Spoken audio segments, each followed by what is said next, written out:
Have you ever wondered how far progress in video games can go? Since childhood, we've all played computer games, and they've gone through several stages of development.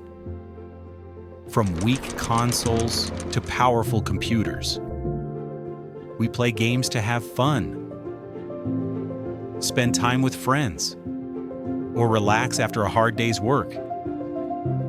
But when will the next stage in gaming arrive?